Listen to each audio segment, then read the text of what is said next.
तस्करी भएको 100 किलो सुन प्रकरणमा प्रधानमन्त्री पुष्पकमल दाहाल प्रचण्ड र गृहमन्त्री नारायण काजी श्रेष्ठ बीच सवाल जवाब। सिआइडीलाई अनुसन्धान गर्न नदिने भनेपछि बैठक छाडेर बाहिरी गृहमन्त्री नारायण काजी श्रेष्ठ। कार्यकालको काम छाडेर लोकसेवा पढाउँछन् हाकिमहरू। भागभण्डा नबिल्दा प्रधान न्यायाधीश नियुक्तिमा ढिला सुस्ती। जनमत पार्टीको कारबाहीमा परेका कुशवाहाले जागरण अभियान चलाउने युवती प्रयोग गरेर हनी ट्र्याप धन्दा चलाउने 4 जना ललितपुरबाट पक्राउ। सुन प्रकरणलाई लिएर नेकपा माओवादी भित्रने दुई धार। नारायण काजी श्रेष्ठले कृष्णबहादुर महराका बाबु छोरालाई लुकाएको गम्भीर आरोप। राजस्वका अनुसन्धान अधिकृतहरू सकसमा दबावमा पनि 5 दिनसम्म दावाको बयानी हुन सकेन। माओवादी केन्द्रीय समितिको बैठक आज तेस्रो दिन पनि सदस्यहरूले धारणा राख्ने क्रम जारी। सुन तस्करी प्रकरणको छानबिन माग गर्दै अनेरा सहयोग कास्कीले निकाल्यो टर्च लाइट जुलुस। हेटुडाको एभोकाडो होटलमा जुवाखाल डाक्टर सहित 5 जना प्रहरीको नियन्त्रणमा। युवती प्रयोग गरेर हनी ट्र्याक धन्दा चलाउने 4 जनालाई प्रहरीले यसरी समातेको थियो। मन्त्री मोदीले शून्यमा झारे मध्य प्रदेशका निमित्त प्रशासकीय अधिक। संवैधानिक परिषदको बैठकमा एमाले अध्यक्ष केपी शर्मा ओलीको प्रश्न। वरिष्ठताको आधारमा प्रधान न्यायाधीश सिफारिस गर्नुपर्छ भनेर कुन कानुनमा लेखिएको छ? चुनाव मार्फत तस्करले जाँच्न खोजेको थियो विमानस्थलको सुरक्षा प्रणाली। अहिलेसम्म 2200 किलोभन्दा बढी सुन नेपालमा भित्रिएको डरलाग्दो खुलासा। 35 वर्षसम्म नेतृत्व गरेका प्रचण्डमाथि माओवादी नेताको प्रश्न। माओवादीमा पनि सुरु भयो पुस्तान्तरणको बहस। अब कति दिन टिक्ला प्रचण्डको हाई। प्रचण्डको प्रतिवेदनमा केन्द्रीय सदस्यको टिप्पणी नयाँ केही होइन, हुनेवाला पनि केही छैन। आज यी स्थानमा मेघगर्जन र चट्यान सहित भारी वर्षाको सम्भावना। बाढी पहिरोको उच्च जोखिम, सतर्कता रहन आग्रह। गृहको प्रेस सल्लाहकार बनेर गाडी चालकको ठगी धन्दा। 4 जनालाई प्रहरीले पक्राउ गर्यो। सामाखोसीबाट हराएका बालकको शव दक्षिणकालीमा फेला। एक दिनमै त्रिभुवन अन्तर्राष्ट्रिय विमानस्थलबाट बाहिरिन्छन् 2100 नेपाली रोजगारीको लागि। छोरीलाई विष खुवाएर मार्ने महिलालाई 3 वर्ष कैद। नारायणीमा हाम फालेकी महिलाको ज्यान गयो। ललितपुरमा लम्की स्किन बन्ने क्रम। राष्ट्रिय अनुसन्धान र राजस्व अनुसन्धान विभागलाई पुरानै मन्त्रालय अन्तर्गत फर्काउनु पर्ने नेता शेखर कोइरालाको भनाई। भुटानी शरणार्थी प्रकरण र सुन प्रकरणमा प्रचण्डको हात रहेको शेखर कोइरालाको आशंका के हो वास्तविकता, यसबारेमा पनि सम्पूर्ण जानकारी आजकै समाचारमा।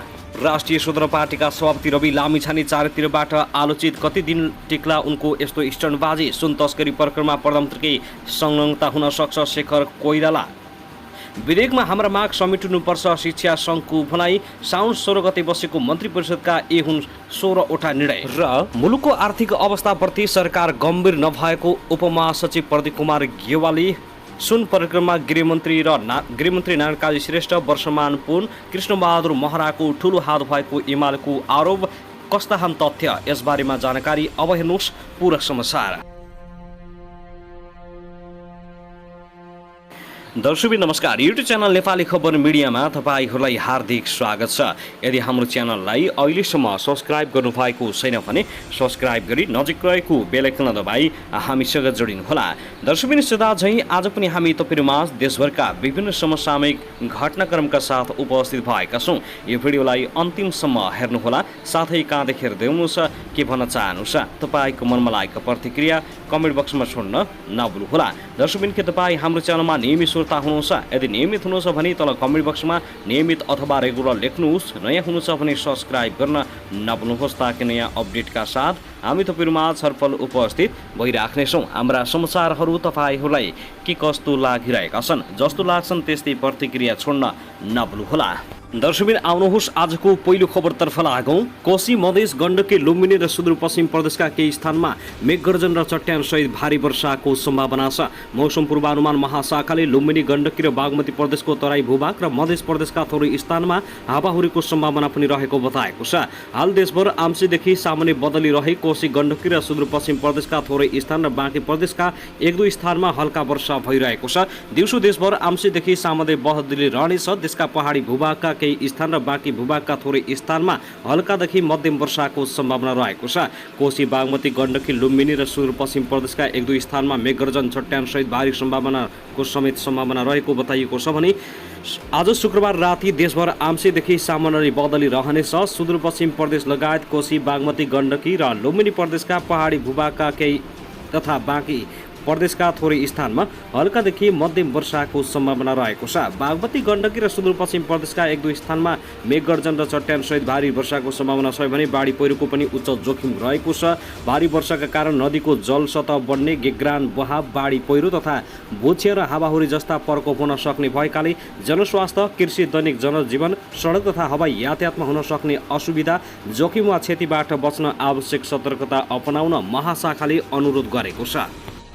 दर्शकवृन्द, त्यसैगरी आउनुहोस् अब अर्को खबरतर्फ लागौँ। तस्करी भएको 100 किलो सुन प्रकरणमा प्रधानमन्त्री कार्यालय सिंहदरबारमा सर्वव्यापी छलफल भएको छ। प्रधानमन्त्री पुष्पकमल दाहाल प्रचण्ड, उपप्रधान एवं रक्षा मन्त्री पूर्णबहादुर खड्का, उपप्रधान एवं गृहमन्त्री नारायणकाजी श्रेष्ठ, प्रहरी प्रमुख बसन्त कुँवर, राजस्व अनुसन्धान विभागका प्रमुख नवराज ढुङ्गाना र CIB प्रमुख किरण बज्राचार्य बीच बिहिबार छलफल भएको हो। संविधान परिषदको बैठक चलिरहेका बेला गृहमन्त्री श्रेष्ठले IGP कुँवर र CIB प्रमुख बज्राचार्यले प्रधानमन्त्री कार्यालय डाकेका थिए। सुन तस्करी प्रकरणको अनुसन्धान जिम्मा प्रहरीलाई दिनुपर्ने मनसायसहित गृहमन्त्री श्रेष्ठले उनीहरूलाई डाकेका हुन्। बैठकको सुरुवातमै गृहमन्त्री श्रेष्ठले प्रधानमन्त्री दाहाललाई सुन तस्करी प्रकरणको अनुसन्धान जिम्मा प्रहरीलाई दिन आग्रह गरेका थिए। उनले CIB प्रमुख बज्राचार्यलाई इङ्गित गर्दै सो प्रकरणको अनुसन्धान जिम्मा प्रहरीलाई दिनुपर्ने माग गरेका हुन्। सुन तस्करी प्रकरणको अनुसन्धान गर्ने जिम्मा प्रहरीलाई दिनु पर्यो। CIB को टोलीले यस प्रकरणको तार्किक निष्कर्षमा पुर्याउँछ, गृहमन्त्री श्रेष्ठले प्रधानमन्त्री दाहाललाई भनेका थिए।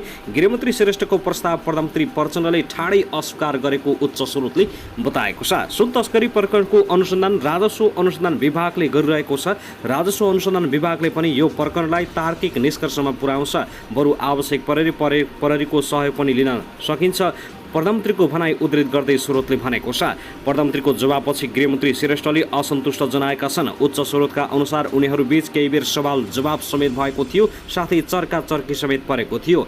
अनुसन्धानको कुरालाई लिएर प्रधानमन्त्री र गृहमन्त्री बीच सवाल जवाब भयो। प्रहरीलाई अनुसन्धान जिम्मा नदिने भएपछि गृहमन्त्रीले चर्को असन्तुष्ट जनाउनुभयो, स्रोतले बताएको छ। केही बेरको भनाभनपछि गृहमन्त्री श्रेष्ठले असन्तुष्ट जनाउँदै बैठकबाट बाहिरिएको बताइएको छ। गृहमन्त्री निस्किसकेपछि प्रधानमन्त्री दाहालले महानिरीक्षक कुँवर, राजस्व अनुसन्धान विभागका ढुङ्गाना र CIB प्रमुख बज्राचार्यसँग गम्भीर छलफल गरेको बुझिएको छ। दर्शकवृन्द, त्यसैगरी आउनुहोस् अब अर्को खबरतर्फ लागौँ। 2045 सालमा सेक्टर काण्डपछि पार्टीको नेतृत्वमा आएका पुष्पकमल दाहाल प्रचण्डको नेतृत्वमाथि पार्टीभित्र प्रश्न कसैले गरेन। 35 वर्षपछि व्यवस्था मात्र फेरिएन, अवस्था पनि फेरिएको छ। नेकपा माओवादी केन्द्रको जारी केन्द्रीय कमिटी बैठकमा नेतृत्वको कार्यशैलीमा मात्र प्रश्न उठेको छैन, पुस्तान्तरणकै बहस पनि सुरु भएको छ। नेपालको प्रमुख पार्टी नेपाली काङ्ग्रेसभित्र पुस्तान्तरणको बहस चर्को रूपमा चलिरहेका बेला माओवादी केन्द्रमा पनि पुस्तान्तरणको बहस सुरु भएको हो। नेकपा माओवादी केन्द्रको जारी केन्द्रीय समिति बैठकको दोस्रो दिन बोल्ने अधिकांश नेताहरूले नेतृत्वको आलोचना गरेका छन्। प्रज्ञा भवनमा जारी बैठकमा बोल्ने अधिकांश नेताहरूले पहिलो र दोस्रो तहका नेताहरूको चर्को आलोचना गरेका हुन्। केन्द्रीय सदस्य लक्ष्मी पुनले अब जनतासँग भिज्न सक्नेलाई पार्टी नेतृत्व हस्तान्तरण गर्नुपर्ने बताइन्। उनले भनिन्, अब पुस्तान्तरण आवश्यक छ। नेताहरूको विचार र व्यवहारमा भिन्नता आउँदा माओवादीको ओह्रालो यात्रा जारी रहेको उनीहरूको तर्क छ।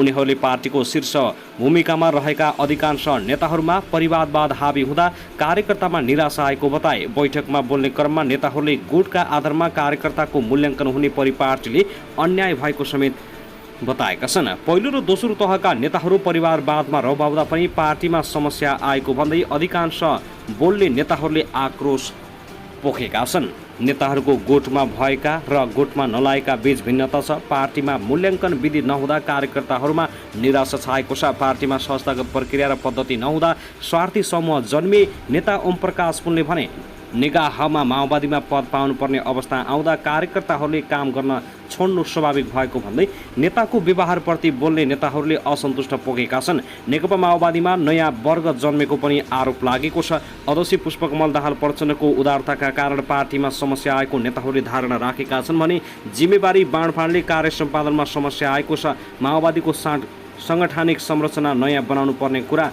बैठकमा उठेको छ। दर्शकबिन त्यसैगरी आउनुहोस् अब अर्को खबरतर्फ लागौँ। संवैधानिक परिषदको बैठकले विभिन्न संवैधानिक अङ्गमा रिक्त पदको नियुक्ति प्रक्रिया अगाडि बढाउने निर्णय गरेको छ। संवैधानिक परिषदको हिजो बिहिबार बसेको बैठकले निर्वाचन आयोग लगायत विभिन्न संवैधानिक आयोगमा रिक्त रहेका पदमा नियुक्तिको प्रक्रिया अगाडि बढाउने निर्णय गरेको हो। परिषदका सदस्य तथा राष्ट्रिय सभाका अध्यक्ष गणेश प्रसाद तिमिल सेनाले प्रधान न्यायाधीशमा विश्वम्भर प्रसाद श्रेष्ठको नाम सिफारिस गर्नुका साथै अन्य संवैधानिक अङ्गका रिक्त पदमा नियुक्ति प्रक्रिया थाल्ने निर्णय गरेको जानकारी दिए। महालेखा परीक्षा, निर्वाचन आयुक्त, प्राकृतिक स्रोत तथा वित्तीय आयोगको सदस्य र मुस्लिम आयोगको सदस्यको लागि प्रक्रिया अगाडि बढाउन 15 दिनको सूचना निकाल्ने निर्णय गरेको तिमिल सेनाले बताए। महालेखा परीक्षा, निर्वाचन आयुक्त, प्राकृतिक स्रोत तथा वित्तीय आयोगको सदस्य र मुस्लिम आयोगको सदस्यका लागि प्रक्रिया अगाडि बढाउन 15 दिनको सूचना निकाल्ने निर्णय गरेको छ उनले भनेका छन्। त्यसैगरी आउनुहोस् अब अर्को खबरतर्फ लागौँ। सरकारले सुन तस्करीमाथि छानबिन भइरहेकाले सोका लागि उच्च स्तरीय समिति आवश्यक नरहेको स्पष्ट पारेको छ। मन्त्री परिषदको निर्णय सार्वजनिक गर्ने सञ्चार तथा सूचना प्रविधि मन्त्रालयमा हिजो आयोजित पत्रकार सम्मेलनमा सञ्चार मन्त्री रेखा शर्माले सो सम्बन्धमा राजस्व अनुसन्धान विभागबाट छानबिन भइरहेकाले उच्च स्तरीय समिति छानबिन आवश्यक नभएको स्पष्ट पारेकी हुन्। त्रिभुवन अन्तर्राष्ट्रिय विमानस्थलबाट अवैध रूपमा ल्याइएको करिब 100 केजी सुन पक्राउ गरिएको विषयमा प्रधानमन्त्री तथा मन्त्री परिषद कार्यालय मार्फतको राजस्व अनुसन्धान विभागबाट प्रभावकारी छानबिन भइरहेकाले उच्च स्तरीय समिति आवश्यक छैन, सञ्चारकर्मीको जिज्ञासामा उनले भनिन्। वर्तमान सरकार अनियमितता, भ्रष्टाचार, व्यथिति, तस्करी नियन्त्रणका दृढतापूर्वक अगाडि बढिरहेको उल्लेख गर्दै सरकारका प्रवक्ता समेत रहेकी मन्त्री शर्माले विभागले गरेको अनुसन्धानमा आशंका नगर्न आग्रह गरेका छन्। अहिले विभागबाट प्रभावकारी छानबिन भइराखेको छ। सरकार यस घटनाको रूढ कजमा पुग्न लागिरहेको छ। सो विषयमा उच्च स्तरीय छानबिनको आवश्यकता सरकारले देखेको छैन। विगतमा पनि सुन तस्करीको अनुसन्धान गर्न समिति गठन नबनेको दृष्टान्त प्रस्तुत गर्दै शर्माले भनिन्। उनले विभागले गरिरहेको अनुसन्धानलाई निष्कर्षमा पुग्न दिन आग्रह गरिन् भने विभागले गरेको छानबिनमा विश्वास गर्न आग्रह गरेकी छन्। यदि छानबिनमा गडबड हुने थियो भने सुन प्रकरणमा पक्राउनै पर्ने थिएन। अनुसन्धानका क्रममा केही व्यक्ति पक्राउ परिसकेका छन् र अनुसन्धान जारी छ। छानबिनकै क्रममा पनि आवश्यकता परेमा त्यस्ता समिति गठन गर्न पनि सकिन्छ, तर अहिले आवश्यक छैन र त्यसरी समिति बनाउँदा अहिले भइरहेको छानबिन प्रभावित हुन सक्छ। दर्शकबिन त्यसैगरी आउनुहोस् अब अर्को खबरतर्फ लागौँ। छोरीलाई विष खुवाई हत्या गरेको अभियोगमा एक महिलालाई जिल्ला अदालत तनहुँले 3 वर्ष कैद फैसला सुनाएको छ।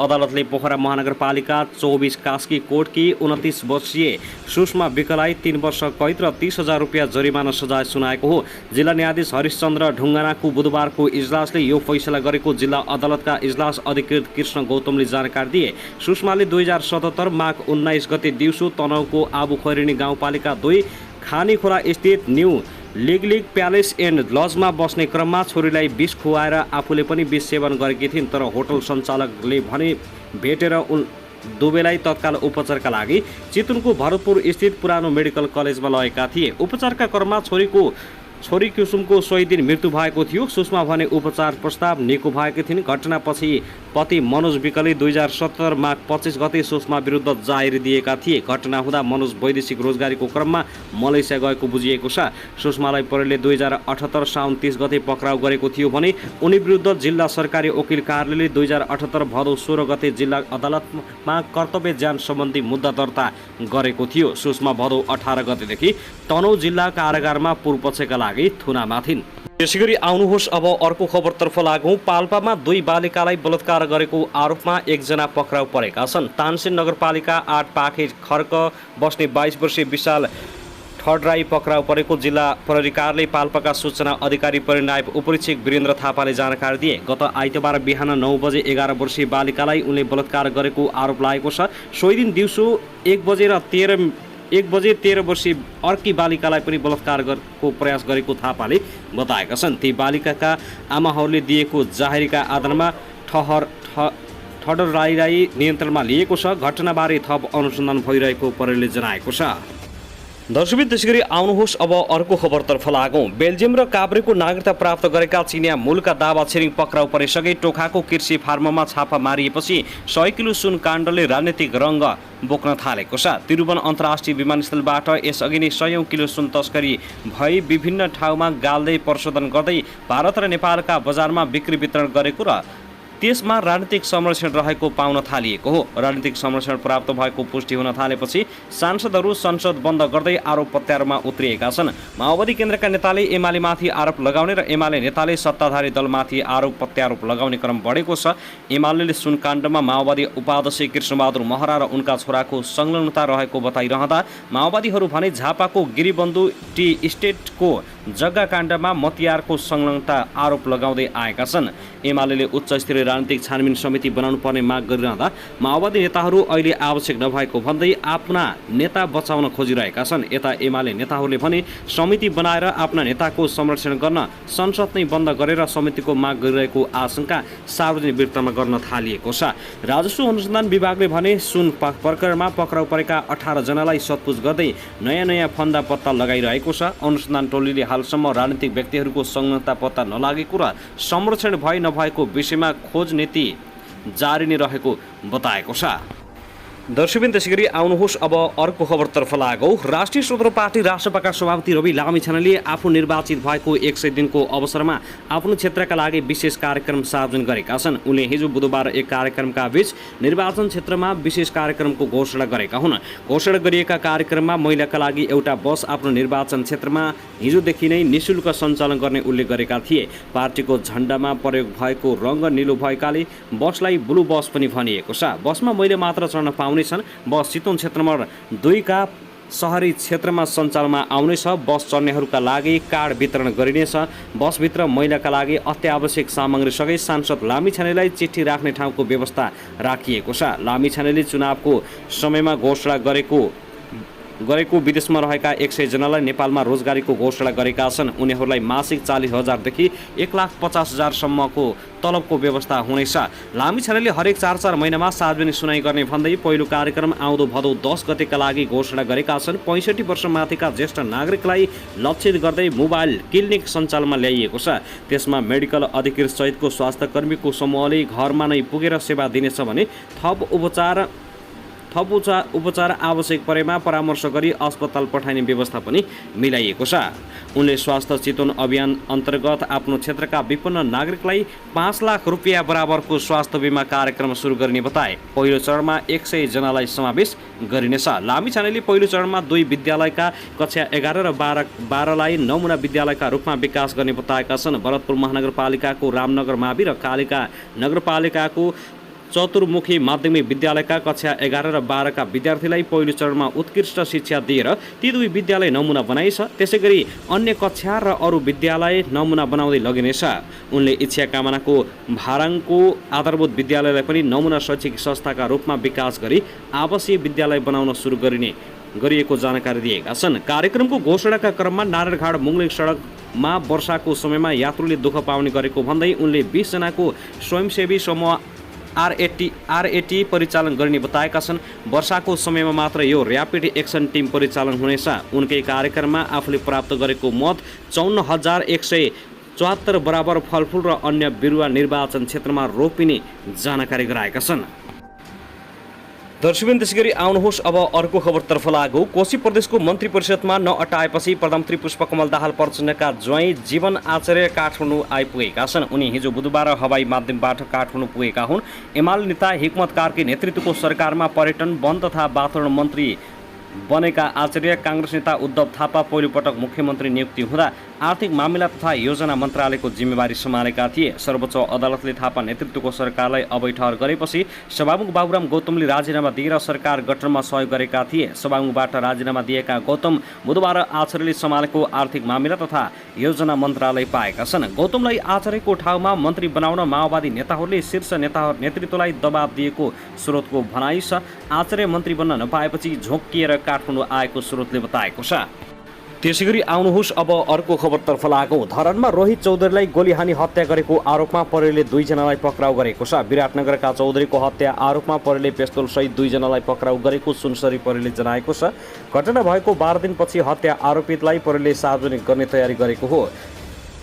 हिजो बुधबार दिउँसो 3 बजे कोशी प्रदेश प्रहरी कार्यालय विराटनगरमा पत्रकार सम्मेलन गरी हत्या आरोपितलाई सार्वजनिक गर्ने तयारी रहेको कोशी प्रदेश प्रमुख विराटनगरका प्रमुख डिआइजी राजेशनाथ वास्तुलालले जानकारी दिए। उनले पत्रकार सम्मेलनमा घटनाबारे जानकारी दिएका छन्। साउन 5 गते चौधरीमाथि धरान इतहरू सडक खण्डको सेउती पुल नजिकै गोली प्रहार भएको थियो। विराटनगरबाट धनकुटाको मूलघाटबाट घुमेर फर्किने क्रममा धरानको जङ्गलमा दाहिने कोखमा गोली लागेको थियो। उनको धरान स्थित बीपी कोइराला स्वास्थ्य विज्ञान प्रतिष्ठानमा उपचारको क्रममा ज्यान गएको हो। दर्शकमानवा त्यसगरी आउनुहोस् अब अर्को खबरतर्फ लागो। पुष्पकमल दाहाल प्रचण्ड देश विकास गर्ने दृढ सङ्कल्पसहित तेस्रो पटक प्रधानमन्त्री बनेको 7 महिना भइसकेको छ। पहिलो र दोस्रो पटक प्रधानमन्त्री हुँदा राम्रो काम गर्न नपाएको भन्दै यो पटक सशक्त रूपमा काम गर्ने बताएका प्रधानमन्त्री प्रचण्ड आफ्नै पार्टीलाई सशक्त बनाउन फेल भएका छन्। 2064 सालको पहिलो संविधान सभा निर्वाचनमा 120 सिट प्रत्यक्षतर्फ र 100 सिट समानुपातिकतर्फ जित्दै आफ्नो नेतृत्वमा सरकार बनाउन माओवादी सफल भएको थियो। 2070 मङ्सिर 4 मा संविधान सभाको दोस्रो पटक निर्वाचन भयो। प्रत्यक्षतर्फ 26 र समानुपातिकतर्फ 54 सिट गरे कुल 80 सिट जितेको माओवादीले प्रत्यक्षमा 17.79 र समानुपातिकमा 15.21% मत ल्याएको थियो। माओवादी पार्टी तेस्रो स्थानमा खुम्चियो। 2074 को निर्वाचनमा माओवादी केन्द्रले प्रत्यक्षतर्फ 36 स्थानमा जितेको थियो। त्यस यताका निर्वाचनमा भने माओवादी केन्द्र लगातार कमजोर बन्दै गइरहेको छ। गत मङ्सिरमा भएको संसदीय निर्वाचनमा कुनै पनि राजनीतिक दलले एकल बहुमत पाउन सकेनन्, तर पनि 32 सिट ल्याउँदै तेस्रो दल बनेको माओवादीले केन्द्रदेखि प्रदेश सरकारसम्मको नेतृत्व गर्दै आइरहेको छ। पहिलो दल नेपाली काङ्ग्रेस पनि सरकारमा सहभागी बन्दै सत्तापक्ष बनेको छ भने दोस्रो दल नेकपा एमाले केन्द्रदेखि 7वटै प्रदेशमा प्रतिपक्षको कुर्सीमा बसेको छ। तेस्रो दल बनेर पनि केन्द्रदेखि प्रदेश सरकारको नेतृत्व गर्न पाएको माओवादी पार्टीको अवस्था भने चिन्ताजनक छ। संसदीय निर्वाचन सकिएको 8 महिना बितिसक्दा पनि माओवादीले पार्टीको केन्द्रीय विभागहरूदेखि संसदीय दललाई समेत पूर्णता दिन सकिरहेको छैन। पार्टी स्थापना भएको छोटो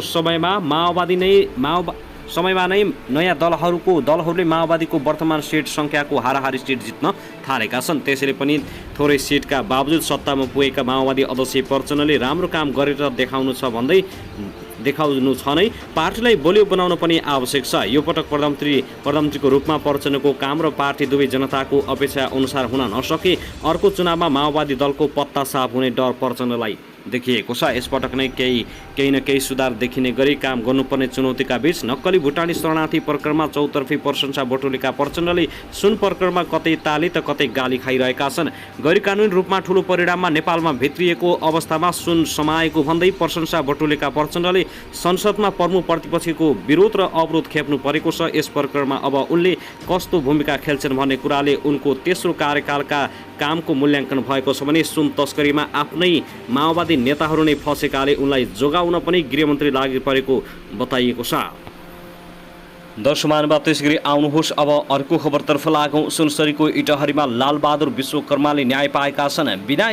बिना इजाजत बैंक तथा वित्तीय कारोबार र ठगी गरेको आरोपमा जेल परेका विश्वकर्मा सहित 3 जनालाई उच्च अदालत विराटनगरले सफाई दिएको हो। लालबहादुरलाई 72 जनाले निर्दोष रहेको बकपत्र गरे पनि 3 करोड बिगो जरिमाना हुने गरी भएको सुनसरी जिल्ला अदालतको आदेशमा जेल गएका थिए। उच्च अदालत विराटनगरका न्यायाधीश विपुल नेउपाने र मिलन कुमार राईको संयुक्त इजलासले विश्वकर्मालाई बिना इजाजत बैंक तथा वित्तीय कारोबार र ठगीको दुवै मुद्दामा सफाई दिएको छ। बिना इजाजत बैंक तथा वित्तीय कारोबारमा कृष्णबहादुर विश्वकर्मा, गज मेयर र सीता विश्वकर्मालाई पनि उच्चले सफाई दिएको छ। दीपक विश्वकर्माको हकमा भने बिना इजाजत बैंक तथा वित्तीय कारोबार र ठगीको दुवै मुद्दामा दोषी ठहर गर्दै सुनसरी जिल्ला अदालतकै फैसला सदर गरिदिएको छ। जिल्लाले गरेको फैसला विरुद्ध आफू निर्दोष रहेको बताउँदै लालबहादुर उच्च अदालत गएका थिए। उच्च अदालतमा पटक पटक मुद्दा पेशीमा चढे पनि धेरै पटक हेर्न नमिलेर स्थगित हुने गरेकोमा हिजो फैसला आएको हो। दर्शकबिन त्यसगरी आउनुहोस् अब अर्को खबरतर्फ लागौँ। पार्टीका युवा नेताहरूको चरम असन्तुष्ट बावजुद नेपाल कम्युनिस्ट पार्टी माओवादी केन्द्र काङ्ग्रेसले जस्तै केन्द्रीय कमिटीको बैठकको प्रत्यक्ष प्रसारण गरेर पारदर्शी बन्ने आफ्नो निर्णयमा अडिग रहने भएको छ। यस विषयमा धेरै नेताहरूले असन्तुष्टि जनाएको भए तापनि प्रत्यक्ष प्रसारण नरोकिने जानकारी दिँदै पार्टी महासचिव देव गुरुङले नेपाल समाचार पत्रसँग भने यस विषयमा प्राविधिक टोलीहरूले गृह कार्य गरिरहेका छन्। यो रोकिनेवाला छैन। अध्यक्षज्यूको फेसबुक पेजबाट लाइभ हुने टुङ्गो लागिसकेको छ। त्यसका लागि प्राविधिकले काम अगाडि बढाएका छन्। बुधबारबाट सुरु हुने माओवादी केन्द्रको बैठकको पूर्व तयारी गर्न सोमबार बसेको पदाधिकारी बैठकले गरेको केन्द्रीय कमिटीको बैठकको प्रत्यक्ष प्रसारण गर्ने निर्णय गरेको थियो। प्रत्यक्ष प्रसारण गरिएको खण्डमा आन्तरिक बैठकमा निर्मम छलफल र समीक्षा हुन नसक्ने भन्दै उक्त निर्णय विरुद्ध युवा नेताहरूले विरोध जनाएका हुन्। प्रधानमन्त्री निवास बालुवाटारमा बसेको पदाधिकारी बैठकमा अध्यक्ष पुष्पकमल दाहाल प्रचण्डले केन्द्रीय समिति बैठकको प्रत्यक्ष प्रसारण गर्ने प्रस्तावलाई पदाधिकारी बैठकले अनुमोदन गरेको हो।